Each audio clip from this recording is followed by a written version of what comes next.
Look at me. Don't you dare click away. Look at me. Stare right at the curlers. Yes, I know. I look like a manic manicotti. Mind your business. Welcome to episode 1 of the FedUpMama Podcast. I'm your host. I am caffeinated. I am completely exhausted. And I have had it up to my eyeballs with the absolute nonsense going on in this country. Let me tell you what sent me over the edge today. I'm sitting at my kitchen table. I'm trying to choke down lukewarm coffee in peace, and I see a headline.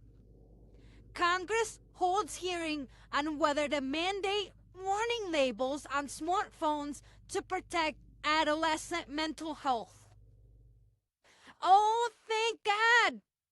The politicians are on it, everybody. Sound the alarms, ring the church bells.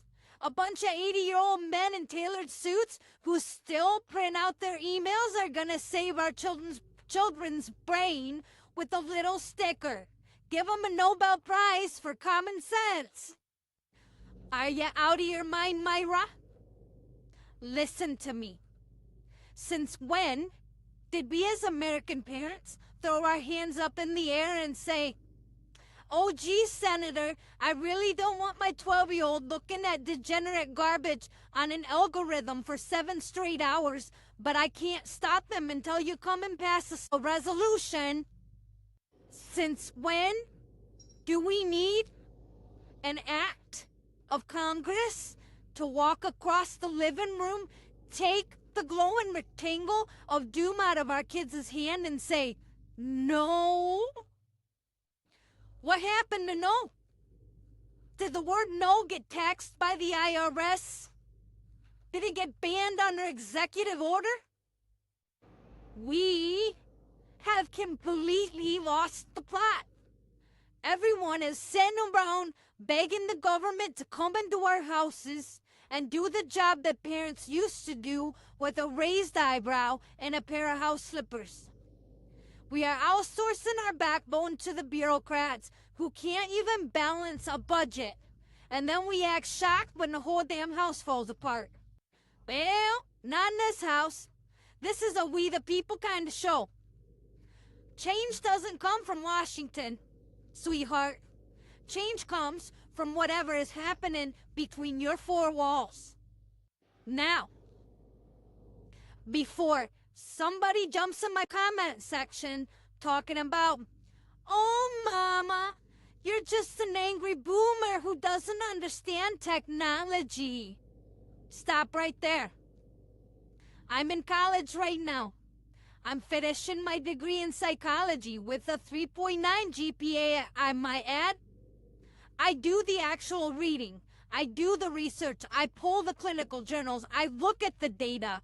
And I'm about to give you the scientific breakdown without the academic fluff. Let's talk about the prefrontal cortex. That is the CEO of your brain. That is the part that is responsible for impulse control, long-term planning, and telling you, "Hey, don't eat an entire box of Oreos at midnight." It doesn't finish developing until you're 25 years old. Now, what did Silicon Valley do? They hired behavioral scientists who studied B.F. Skinner's operant conditioning. You know what that is? Slot machines. When you sit at a slot machine in Vegas, you pull the lever. You don't win every time. It's a viable reward schedule. The uncertainty is what floods your brain with dopamine, the anticipation. It's the next swipe. Is the next swipe gonna be a funny video? Or an outrage video? Or a dancing cat? That's what hooks you. Your child's brain is not malfunctioning. Their brain is doing exactly what it is biologically wired to do when subjected to an engineered addiction machine. Look up the receipts. Go read Jonathan Haidt's research in The Anxious Generation. Look at the American Psychological Association data. Between 1950 and 2010, childhood was play-based. Kids went outside, they fell off bikes, they negotiated rules in the sandbox, they handled conflict, they built grit. Around 2012, when smartphones with front-facing cameras and algorithmic feeds took over, we swapped the play-based childhood for a phone-based childhood. And what happened? Adolescent depression, self-harm, and anxiety didn't just tick up. They went straight vertical like a rocket ship. We took away the skin knees and gave them 24-hour digital hyper-comparison. We took away boredom, which is the birthplace of creativity, and replaced it with a machine that makes sure they never have a single original thought again. That's not a political issue, friends. That's neuroscience. And no government committee is going to rewire that brain for you. Now look, I'm not sitting here trying to act like Mother Teresa of the Midwest. I'm not perfect. You want honesty? Let's do some confession time right now. 3 days ago, I'm supposed to be making dinner. I have my pasta boiling on the stove. My brain is tired. I have school assignments, laundries piled up so high on the couch it's developing its own ecosystem. What do? I walked into the kitchen pantry, closed the door halfway, leaned against a box of family-sized cereal, and started doom scrolling TikTok for 20 minutes. I was literally hiding from my own family in a closet, staring at a video of a woman in Idaho pressure canning butter. While the pasta water boiled over, extinguished the flame, and filled the kitchen with the smell of scorched starch. I looked down on myself, and I thought, Stacy, what are you doing? You are a grown woman standing in the dark next to a bag of marshmallows, staring at a screen like a zombie. We are all hooked. We give our kids the iPad at restaurants because we want 15 uninterrupted minutes to eat warm French fry without someone screaming. I get it. Parenting is exhausting. Life is hard. Look, God gave us free will. But he also expected us to have some self-respect. If we are walking around like fried dopamine addicts, how on earth are we supposed to teach our kids how to learn self-control? They aren't listening to our lectures. They're watching our habits. So, what are we going to do about it? Here are Mama's 3 house orders. No debate, no town hall meetings, no excuses. Order number 1, the kitchen charging station. No phones, no tablets, no screens in the bedrooms overnight, 0.